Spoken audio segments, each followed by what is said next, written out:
മിശിഹായിൽ പ്രിയമുള്ള സഹോദരി സഹോദരന്മാരെ, പ്രിയമക്കൾ, ഈ പ്രഭാതത്തിൽ വിശുദ്ധ യോഹന്നാൻ അറിയിച്ച നമ്മുടെ കർത്താവ് യേശു മിശിഹായുടെ പരിശുദ്ധ സുവിശേഷം 20-ാം അധ്യായം 19-ാമത്തെ വാക്യം. Saint John's gospel chapter 20 verse 19. ആഴ്ചയുടെ ആദ്യ ദിവസമായ അന്ന് വൈകിട്ട് ശിഷ്യന്മാർ യഹൂദരെ ഭയന്ന് കതകടച്ചിരിക്കെ ഈശോ വന്നവരുടെ മധ്യേ നിന്ന് അവരോട് പറഞ്ഞു, നിങ്ങൾക്ക് സമാധാനം.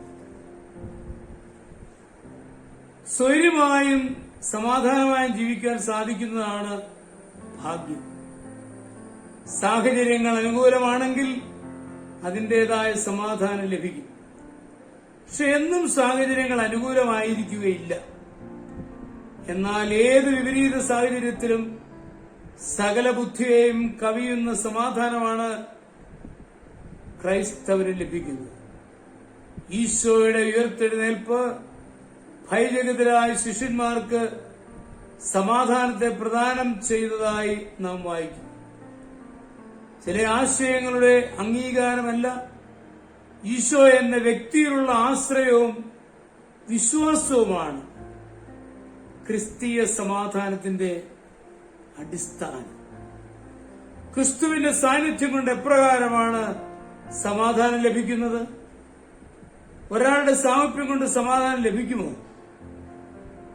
ഗൃഹനാഥന് വീട്ടിലില്ലാത്തപ്പോൾ മക്കൾക്ക് ഭയമുണ്ടായിരിക്കും. പിതാവ് മടങ്ങി വന്നു കഴിയുമ്പോൾ എല്ലാവരുടെയും ഭയം മാറിപ്പോകും. വിശ്വസിക്കാനും ആശ്രയിക്കുവാനും കൊള്ളാവുന്ന ആളുടെ സാന്നിധ്യം സമാധാനം തരുവാൻ പ്രാപ്തമാണ്. ഈശോ തങ്ങളോടുകൂടി ഉണ്ടെന്ന് മനസ്സിലാക്കിയ ശിഷ്യന്മാർക്ക് സമാധാന അനുഭവമായി.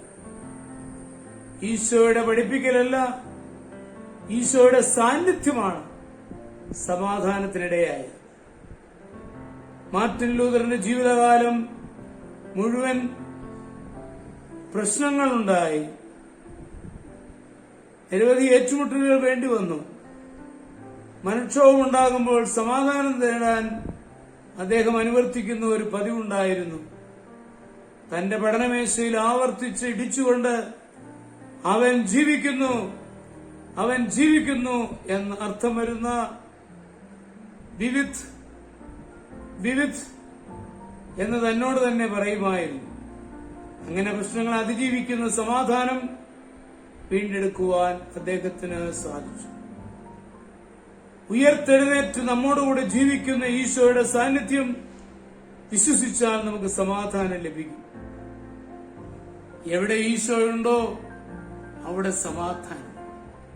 ആ ഈശോയുടെ സാന്നിധ്യം നമ്മുടെ ജീവിതത്തിൽ സ്വന്തമാക്കുക, അനുഭവമാക്കുക എന്നതാണ് പ്രധാനം.